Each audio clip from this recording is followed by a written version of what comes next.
Okay, welcome everybody. So let me just share my screen here.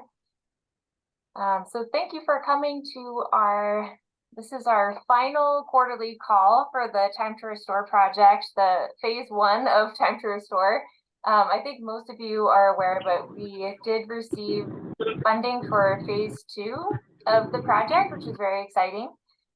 So we are going to be continuing Time to Restore likely very soon. We don't quite have the funding yet for phase 2, but we expect it to come in soon, and that will extend the project for another 3 years. So really excited about that and really grateful to the South Central Climate Adaptation Science Center for continuing to fund us and enabling us to do this project. So I think, let me just share my agenda I have here. So I just wanted to give like an update on the project, kind of where we're at, very close to the end of phase 1, and then some of the plans that we have for phase 2. And then we'll also have some reflections, particularly from our project team, but I also invite anyone who's been part of Time to Restore to share any reflections you have on things that have gone well, things that we can improve, particularly because we're going to be going into another 3 years of the project. Then we're going to be sharing out our main products from the last couple of years of this project, which are these flowering and seed calendars, and then the climate cues analysis that particularly Alyssa has been working on over the last several months. And then we're going to hopefully split out into some breakout rooms by state and have you guys actually take a look at the actual products that we've created, info sheets and a story map, and then have a chance to get some feedback. But we'll also send around those products so you have more of a chance to take a close look at them as well. So just to kind of give an overview of where we're at on the project. So some of you were involved in our early workshops back in the fall of 2021, where we really tried to get some input on this project and all the different components. And then we began data collection. We're still really doing data collection because we're continuing on with Time to Restore. We're going to keep going with the data collection, but also really be ramping that up in future years. But in the last few months, we've been doing a lot of this synthesis of information, trying to really dig into the data we have and figure out what we still need and then what we've learned so far. I can share for phase 2, we should be starting that up in the next several weeks, but we're really hoping to continue to collect data. I think one of the main things we learned over the last several years of the project is, even though there wasn't much data to start with and we tried to collect as much data as we could in the region, there's really a lot of ways to go on that. We need a lot more data at the local level so that we can create this kind of information really at not just a state level, but going beyond that to like an eco-regional level, a sub-state level, so we can create information that's really particularly useful for people that are doing pollinator restoration at a very local scale. We're also hoping to add on additional species beyond the kind of 8 that we focused on during the last couple years. We particularly want to focus on some other bosque species that are of interest to the members of the Pueblos in New Mexico that we've talked with. So we're going to be doing some listening sessions over the next couple of years to figure out what are those species and which ones can we add. We're also going to be adding Texas. So we were, with the funding we had available, only really able to focus on 3 states for the last couple of years. So we're going to be able to expand out to Texas, which is really exciting. So we're going to be bringing on a Texas coordinator. So as soon as we launch the next phase of the project, we'll be looking at that. And if you all have contacts or know of places we can advertise that position, we'll be sending out information about that. So definitely welcome any input on that.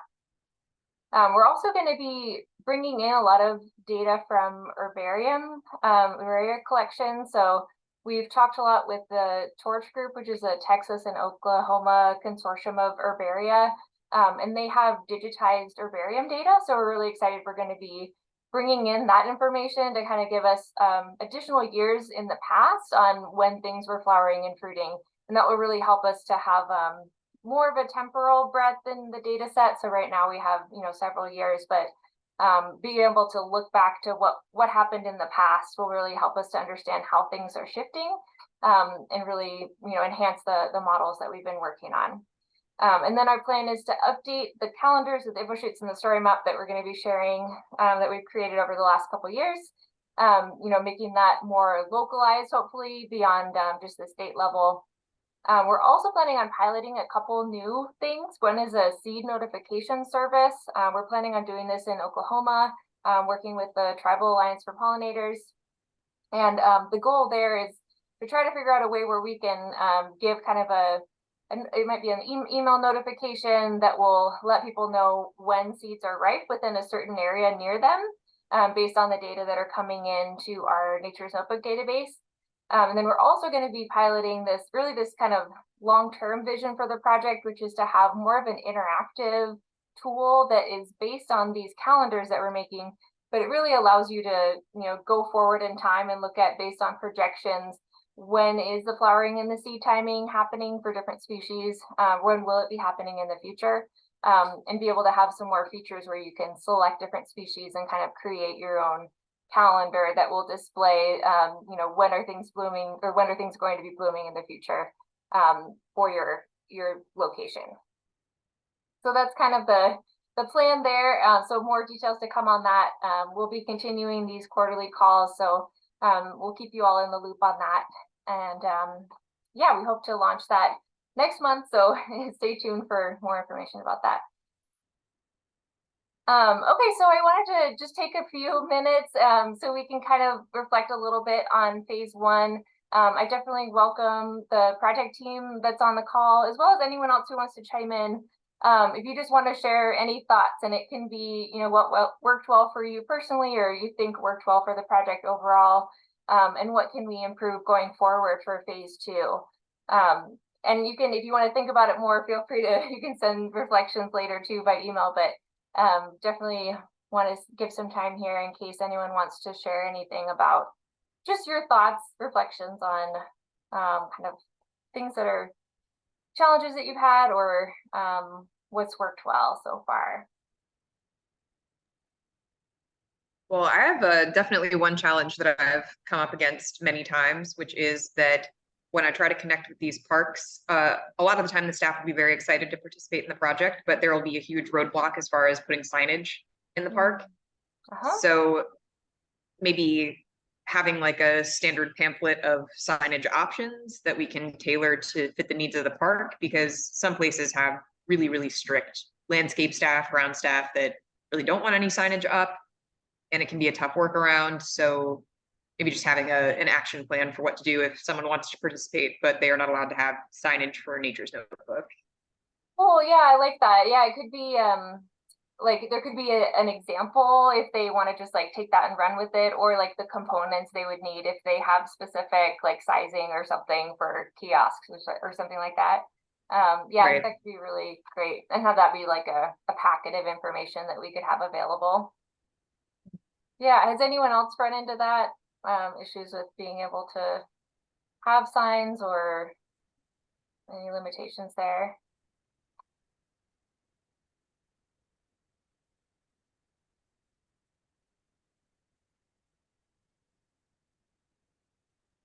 And also stop sharing for a sec so we can all see each other. Anything else from other project team members or others on the call about other things that you think worked well, or challenges?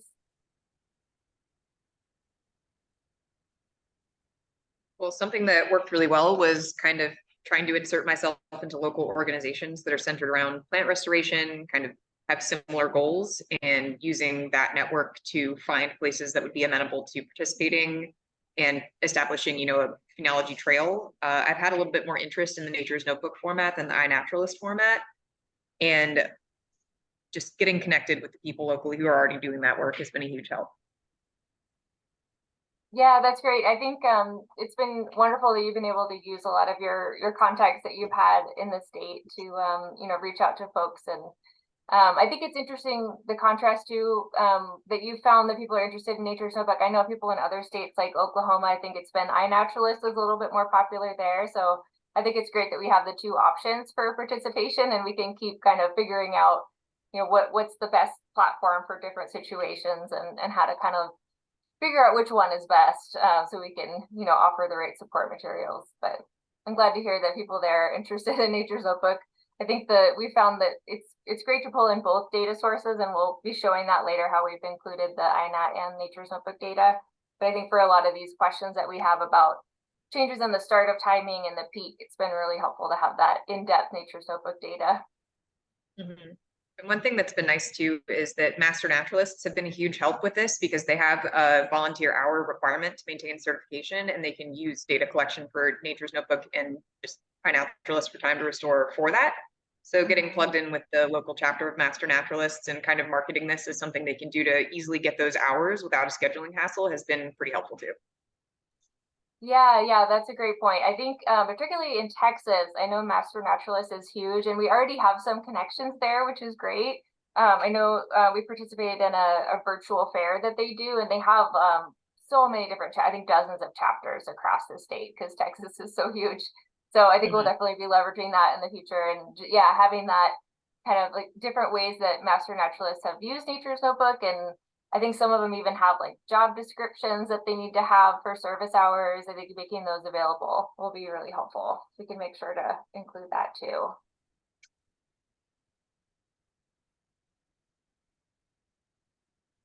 Cool. Any other reflections?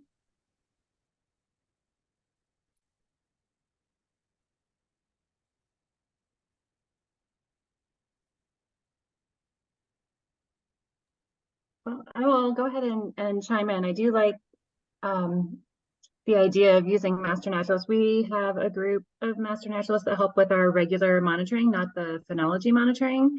But now that I know that they have an hour requirement, I think one of the reasons why we lost one of our sites early on, actually before this grant, was just keeping volunteers on and engaged. So right now, most of the monitoring falls on BAM staff and them leading the school groups out, which is great. But for some of our more remote sites, like if we can get Sevieta to come back strongly, I think having a master naturalist component down there might really help. Yeah, that's a good point about maintaining the engagement with volunteers too. We should think about other things that we might be able to do there. I think we found with the data collection campaigns that we run in Nature's Notebook, it's been really helpful to be able to send out messages to volunteers that are collecting the data to kind of share back what people are finding, and offer like tips, and even just notifications like, hey, watch out for flowering of this species coming up in the next month. So we have the Nectar Connectors campaign, which is very closely connected to this project. It has all the same species, so maybe we can do more to get people that are collecting data plugged into that campaign so they at least get those messages, and maybe even do some more, they could even come to these calls if they want, but maybe we can have some other way to kind of like keep people connected and like interested in the project. One thing I've been thinking about, and I don't know how labor intensive this would be, but if there was a way to sort of gamify the Nature's Notebook app and add like a leaderboard component or something like that, because people go nuts for the iNaturalist, competitive aspect. So maybe something to think about, but I don't know how easy that would be to implement. Yes, yeah, that is a wonderful idea. We are actually putting together a proposal right now to do that. It is a pretty intensive major restructuring of the app, but that's exactly what we want to do. We actually want to have a tiered approach to kind of like levels where someone who doesn't have a background, hasn't used Nature's Notebook, can start with a kind of a beginner level where they only see like a couple of the phases, like, do you see flowers? Do you see fruits? And then they don't see any of the intensity data or anything like that. And then you kind of graduate up to the full set, and then you graduate even further to like also getting the intensity questions. And then the other thing is, all that like kind of like social interaction components. So even like bringing in information about what other people are reporting, like so-and-so saw this, like, are you looking at it on your plant right now? Can you like go check?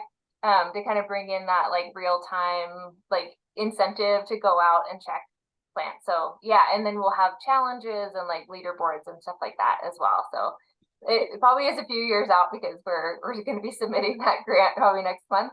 But yeah, we definitely want to do that. We see the need for that, and we've been hearing it from a lot of observers and local phenology leaders for years now, that the app is basically just a data sheet on a phone. So we need to make it more interesting and engaging.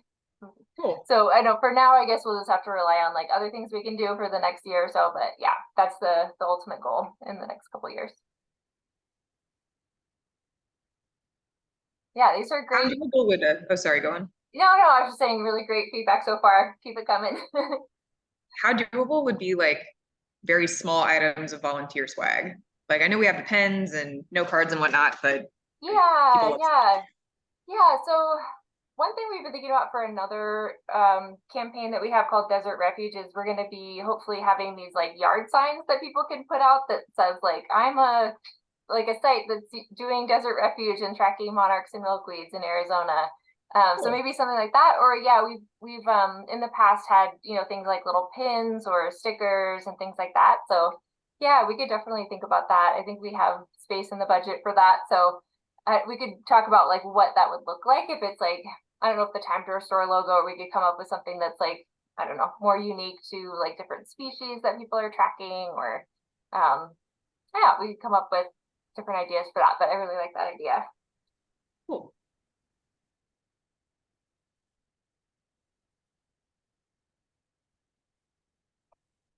Anything else?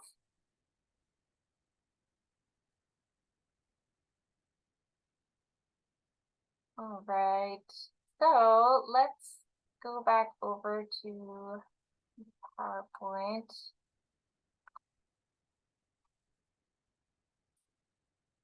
All right, so we're gonna kind of share back the information that we've pulled together as part of the project for the last couple of years, and just as a reminder, you know, the reason why we're collecting this information is to have this better understanding of you know, when does flowering and seed ripening happen for a particular species of interest?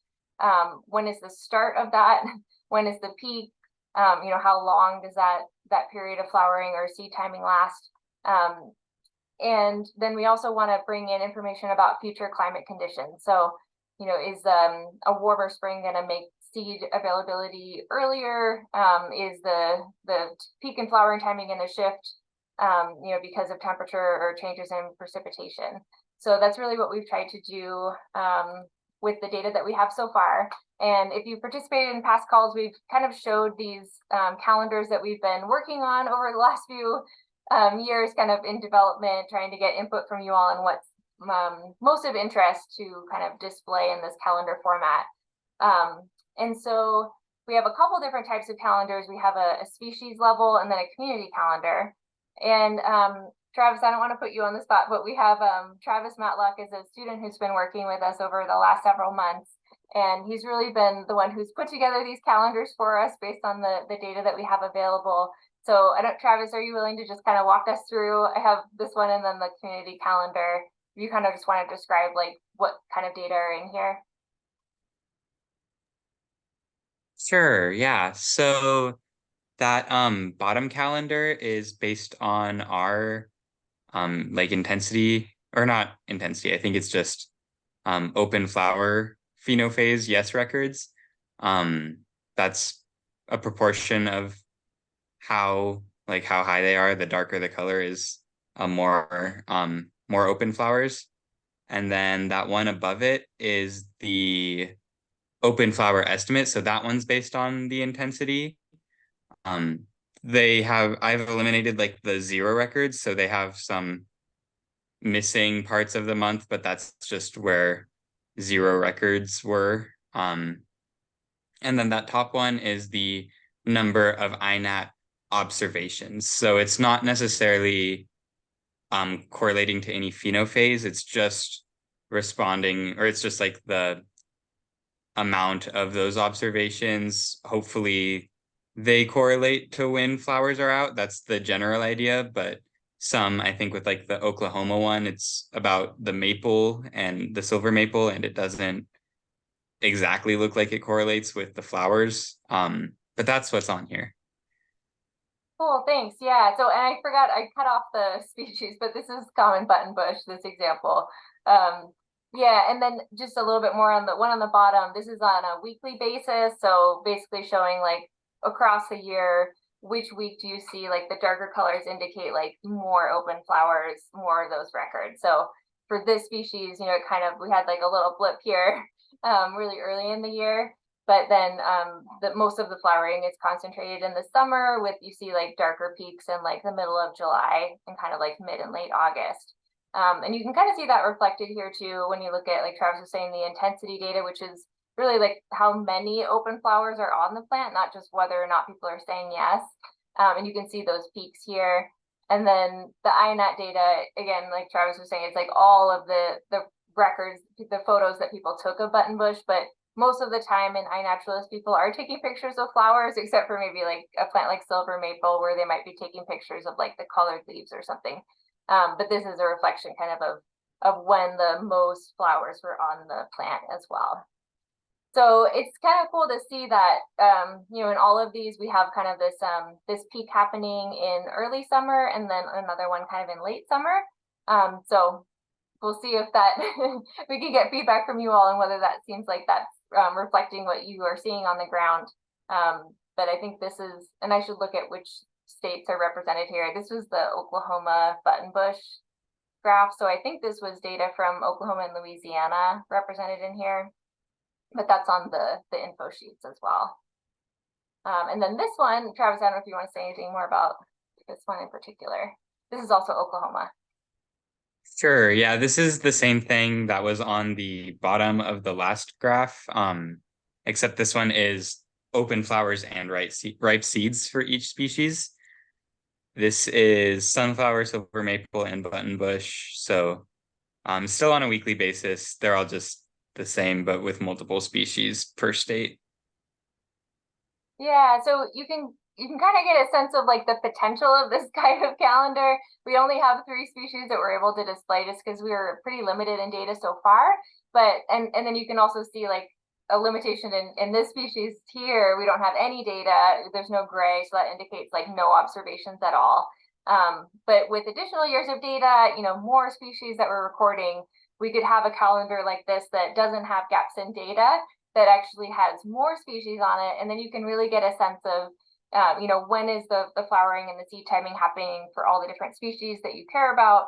And, you know, when can you concentrate your seed harvest, for example, you know, trying to target when the seeds are ripe, or can you see if there's like a gap in there in when there's no flowering timing happening and no nectar available for pollinators. So thanks, Travis, for walking us through that. And thanks for all your work on putting these together. And then we've done another processing step where, and I'll turn to Alyssa to describe these because she's really done all of this in the last few months. But trying to get at that kind of the second part of the reason why we're doing the data collection is trying to figure out, you know, what's going to happen with the timing of the flowering and the seed stuff in the future, you know, under future climate conditions. When do we expect to see flowering and ripe seeds happening? So Alyssa, do you want to kind of, I just put one example here of bergamot, but just kind of broadly walk through like the steps that you took. Yeah, so I just went after there were sort of 8 priority species that we had all identified for this project. And so I took those plus the next 8 that were kind of maybe more state specific pop ones. So for 16 species for flowering and fruiting, I took all the data that we have in Nature's Notebook across the whole country, going, you know, as far back as we had it, you know, 2012 or so to now. And built these linear mixed effect models to see like what's the role of winter precip or summer temperatures on the timing of both like the start of flowering, the duration of flowering, the peak of flowering. So this was actually the first time that I know of that we've actually used that intensity data that's collected in Nature's Notebook to identify peaks and then try to say something about those peaks. Are they coming earlier or later? So like a lot of groundwork over many, many years went by lots of people went into this. So essentially like for all of these species in phenophase, if we look at like the first row for Monarda pistilosa for wild bergamot. The filter at is, did we throw away data? Like if there wasn't a no before the yes, within 14 days, we excluded it. So we filtered it at 14 days. Across the whole country time period, there were 58 records. The predictor that fell out in the linear mixed effect models was fall precipitation. The effect size is advancing by 1/10 of a day per millimeter of fall precip, with a standard error of 0.04 days. And then Aaron looked back at the work that Adrian Wooten had put together for us on the projections, like what changes we're expecting to see in fall precip by mid-century. And so then we're able to put that together and estimate that we might see, of course I picked an example where it's like the trickier one to track, but because it's advancing with more rain, but it's drying out, so we're expecting to see it later by mid-century. So yeah, there's lots of results like this, and we're kind of figuring out what's the best way to synthesize and present it. What's most useful to you all. Cool. So we have taken all those results for the 16 species and presented them in a story map, which we'll share the link for. We probably won't get into depth on that today, but I welcome you to look it over, give any feedback on that. It basically describes like the whole project to date. You know, it describes what we learned from the workshops, and then the process for doing the data collection, the data analysis, and then you know, the kind of the translation of the information.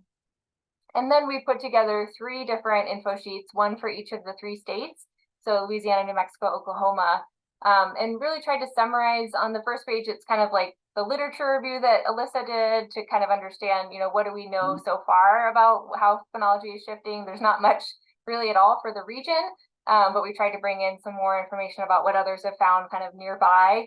And then the climate projection information that is has been done by the South Central CASC, particularly Adrian Wooten. We've summarized that for each state. We also, as you'll see when you take a closer look at the info sheet, we have a section here where we'd like to highlight the partners that are in the state that are doing pollinator restoration. So if you would like to have your organization that you represent included on here, we'd love to include you with a little bit about what you're doing. So feel free to take a look at that, and then you can send stuff by email, or we can talk about different options for that. And then the backside is really where we have those calendars presented with the calendars that we just showed and Travis walked through, with that climate projection information included as well. And then, as Alyssa mentioned, we actually did this for beyond the 8 priority species, but kind of the top 16 species that were voted on. And so we have all the climate projection information that we were able to do for all those in a table below. So that's what we have to have you guys kind of look at. So I think in a minute we'll be able to split out into breakouts by state. So I'll try to set those up. Let me just stop sharing, and then I think I'll be able to put these links in the chat too right now. Let me try doing that.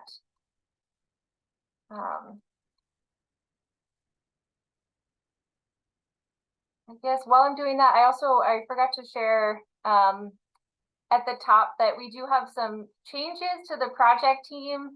So a lot of you know April Taylor has been a key member of the project team over the last couple of years, and she's actually leaving the South Central CASC, and she's moving on to another position in Texas. We're really excited for her and really grateful for all of her contributions to the project over the last several years. And we're hoping that moving into Texas, maybe we can continue to work with her in some capacity. And then Alyssa also is unfortunately moving on. So Alyssa, I'll let you share.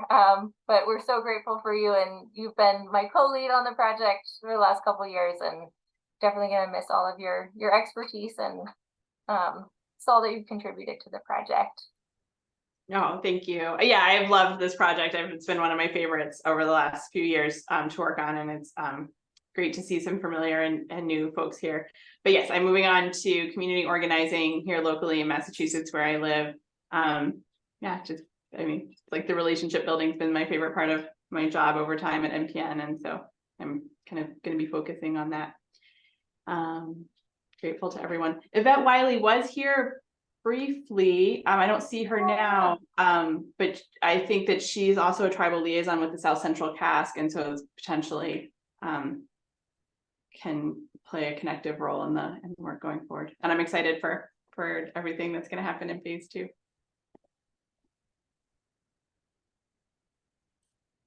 I'm working on getting these links in. So you should be able to access these. We have, as I said, one for each state. And then I'll also share the story map.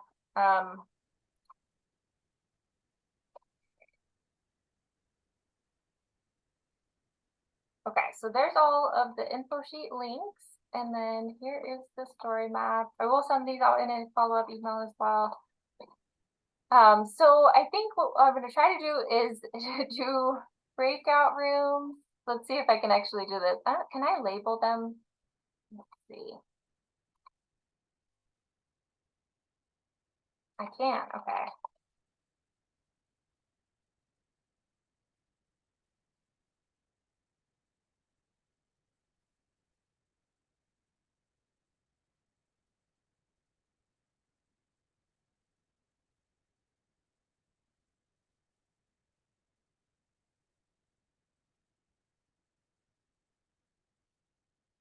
Okay. So I think that should work. I have the 3 rooms. So if you would like to go to the state that you're from, and you can take a close look at that info sheet. We definitely welcome, feedback on whether you feel like there's enough information there to understand what you're looking at with the calendars and the climate models. And also, as I mentioned on the front, we're interested in including different organizations there that are working on pollinator restoration. So feel free to weigh in on that, or you can put a note or just let me know later. But yeah, let's go into the breakout rooms. We'll try for 10 minutes and then come back for some discussion. But we can also check in on the rooms too to see how it's going. But all right, let's see. Let's see if anyone is able to go into a room. I think you should be able to now. Okay, people are going.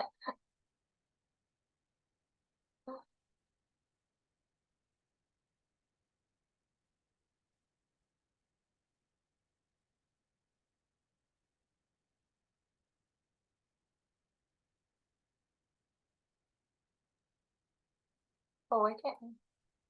I'm trying to figure this out too. Like the link is working for the story map, but how do we hop into the room?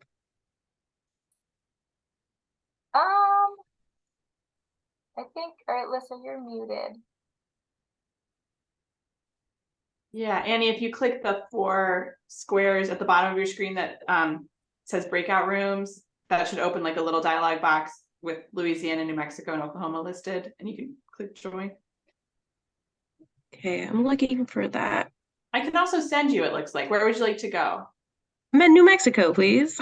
Okay. Okay, there we go. There you go. Okay. Does anyone else need to be sent to a room? Philip. Y'all don't have a Wisconsin room. Right, yeah. Not for Rob.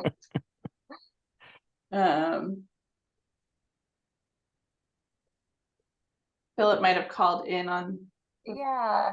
Sure. I don't know if I know Philip. Are you there?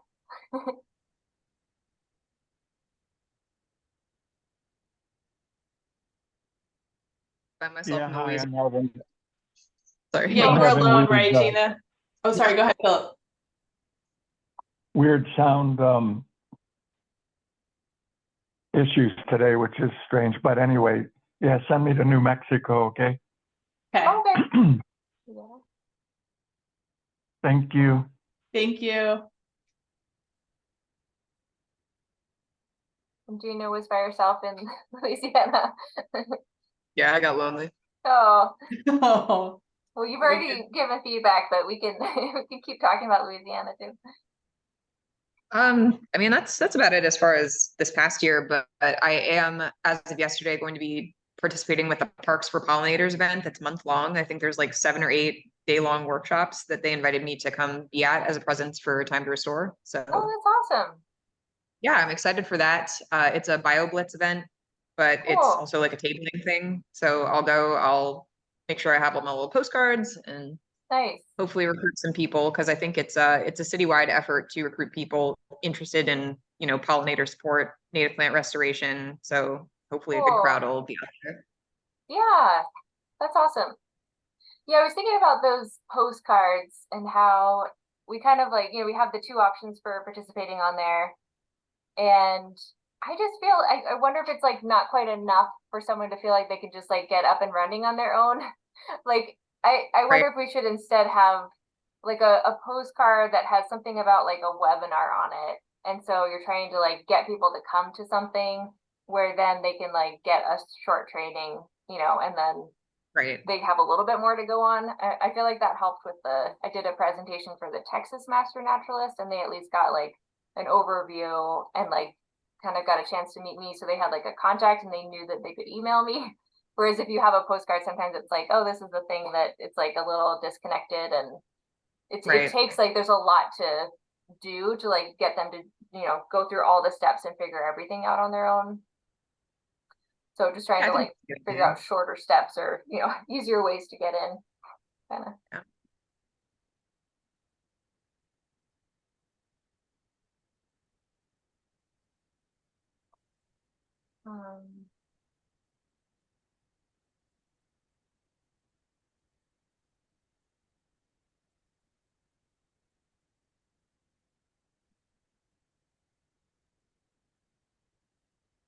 Alyssa, when do you make your transition over to your new job again? Pretty imminently. Monday Okay. I start full time, or Monday. Tuesday after the holiday. All right. I saved your email. I think it has a personal email on it, doesn't it? Yes. Good. I think I did. I think I did send my personal. I'll put my personal email in the chat again real quick, but yeah, All let's right. stay in touch. We have a Hi, new Yvette. Oh, you're back. Hi, Yvette.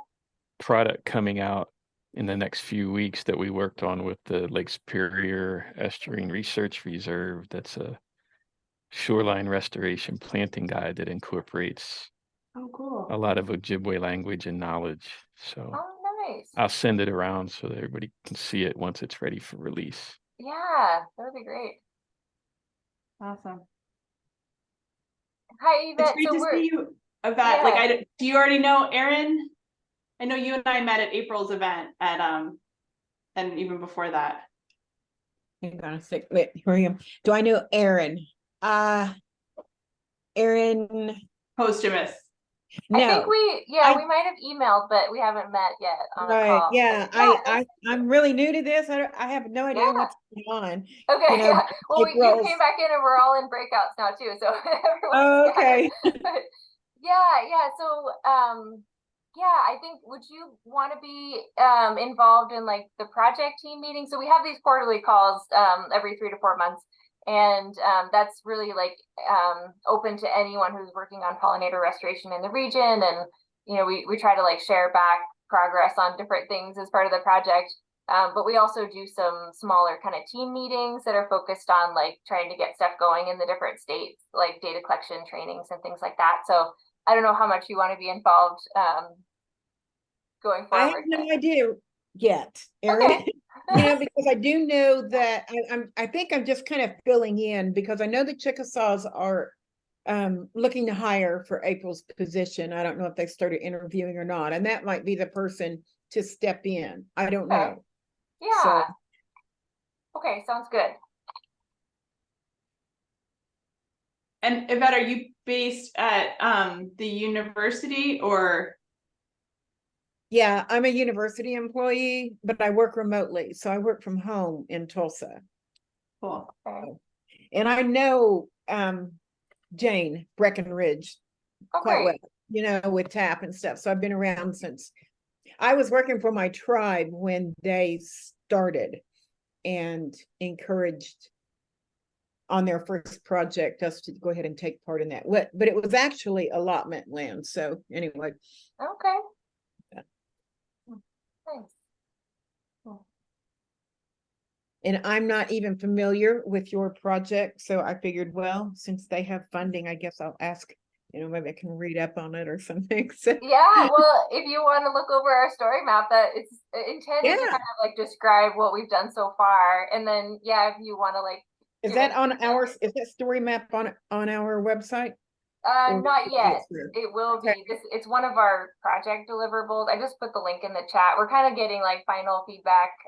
So it's not like totally Okay. ready, but we're going to Yeah. be getting feedback from like this call. We're going to send it out to our bigger group of stakeholders, people who couldn't make it today, Okay. and then incorporate feedback. And yeah, so I definitely welcome if you have like questions after you read it or thoughts or anything. Okay. Yeah. Yeah. I'll take a look at it. Thanks. Yeah, thank you. Okay, so probably a couple more minutes. I think we opened these up like about 8 minutes ago, right?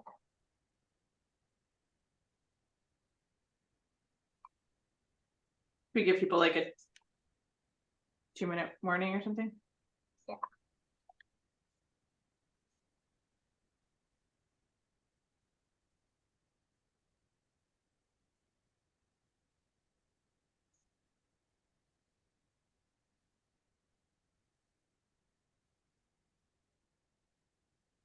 I guess while we have another minute. So just to ask Rob and like Lithwick crew, are you all kind of thinking about the potential future kind of pollinator timing stuff like this work still, or still kind of lower priority?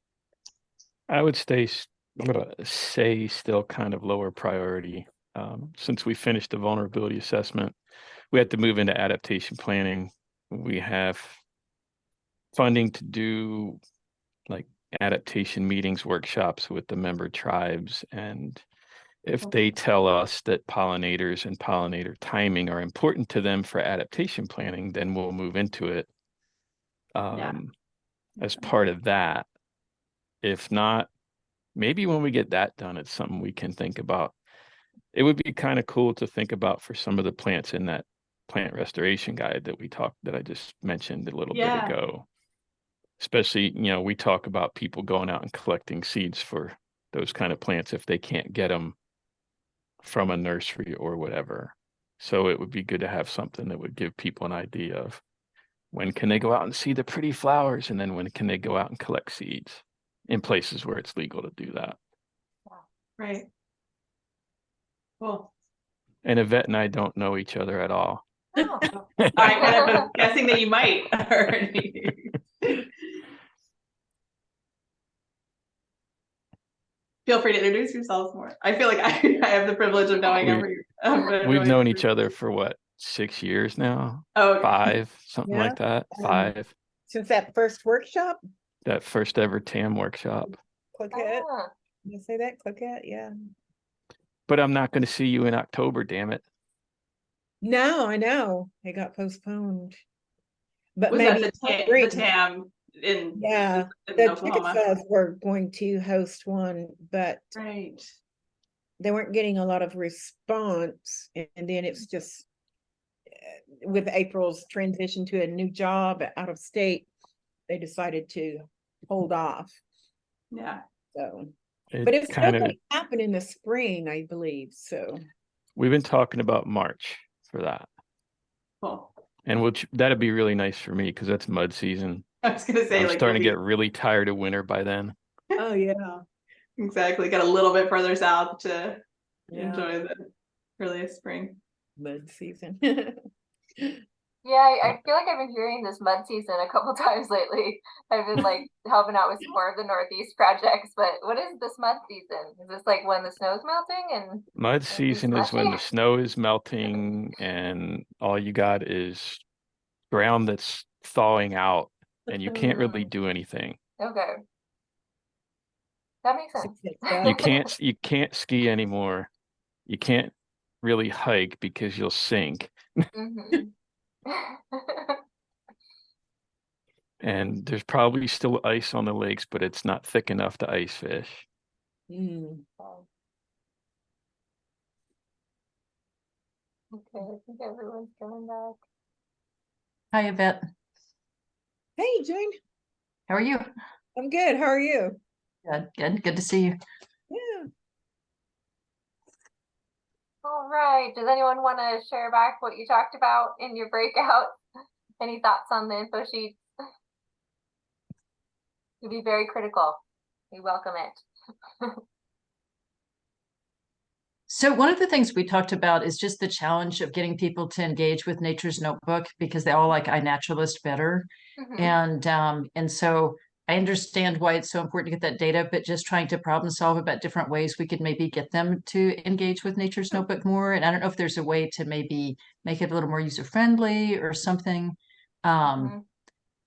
You know, and just and it's something I'd spoken to you about a ways back, Erin, was maybe just getting more students and interns to do some of this because they would kind of they don't have the choice to get bored. They would have to be religious about it, and they just have to use Nature's Notebook whether they like it or not.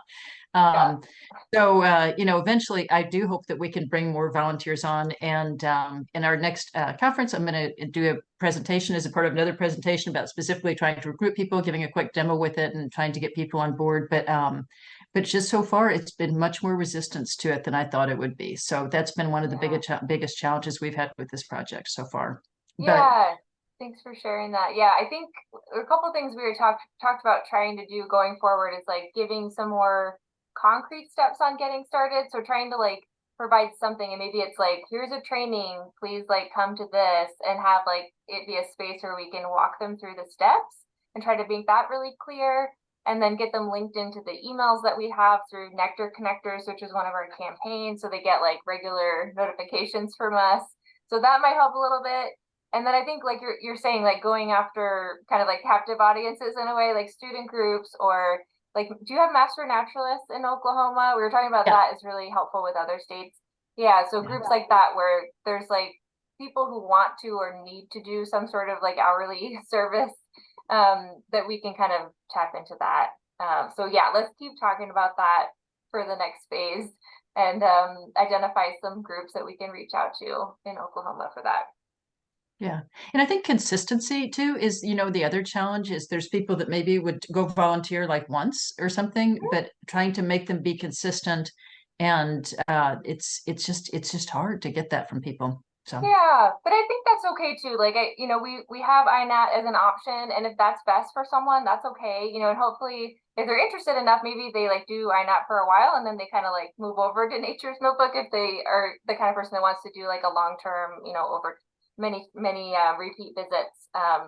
They can do that.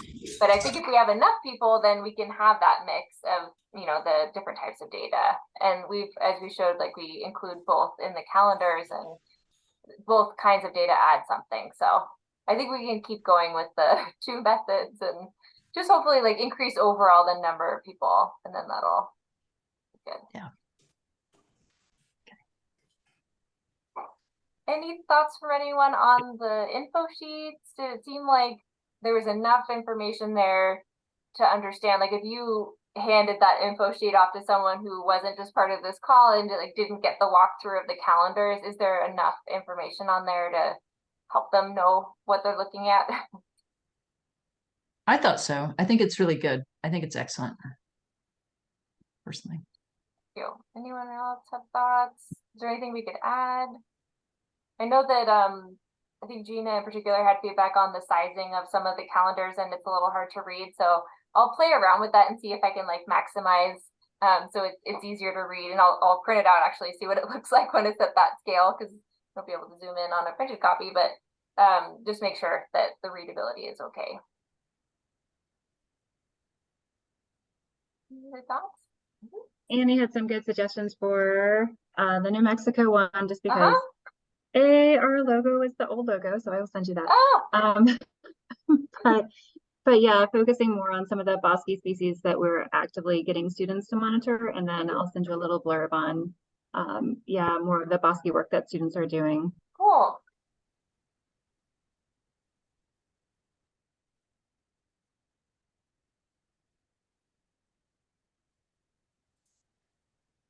Any other thoughts on the info sheets?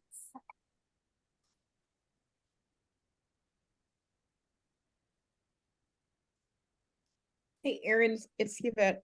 Could perhaps you share those info sheets with me and I could take a look at it since I'm just kind of stepping in. I'm way behind on Yeah. everything and I'm not familiar with it. So Yes, definitely. Yeah, so I will send a follow-up email and send out the links for all the info sheets and the story map again. And then, yeah, I'm hoping that people that weren't able to come to the call today will give input too. But yeah, feel free to look through. Okay, great. Yeah, let us know if you have feedback. Okay, thanks. I was also wondering if we could, once we're happy with all of these info sheets, translate them into other languages to make them more Yeah. accessible. Yeah, that would be awesome. Okay, cool. Because especially in New Mexico, like a lot of folks speak different languages other than English. Yeah, I think, yeah, we do have some capacity on our team to translate to Spanish, so I can look into that. But is that something that for other languages, do you all have contacts or capacity to do that? We could probably find somebody. Okay.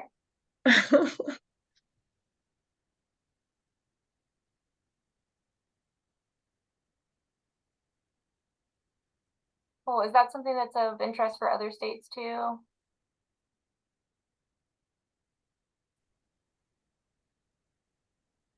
It's always good. I mean, if we can do it, I mean, Yeah. I'm always in favor. I think I mean, a lot of the text is repeated, especially the stuff on the front is pretty consistent. So yeah, we could do it across all probably.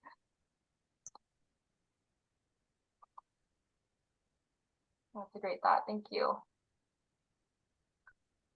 Any other thoughts like beyond the info sheets too? Yeah, just open for anything that anyone wants to questions or thoughts on going forward.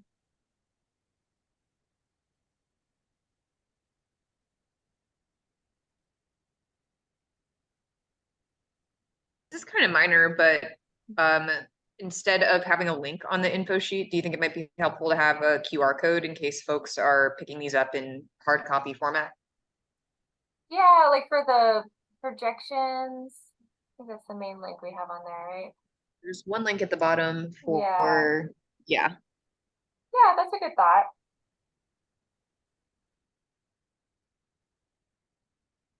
Thank you.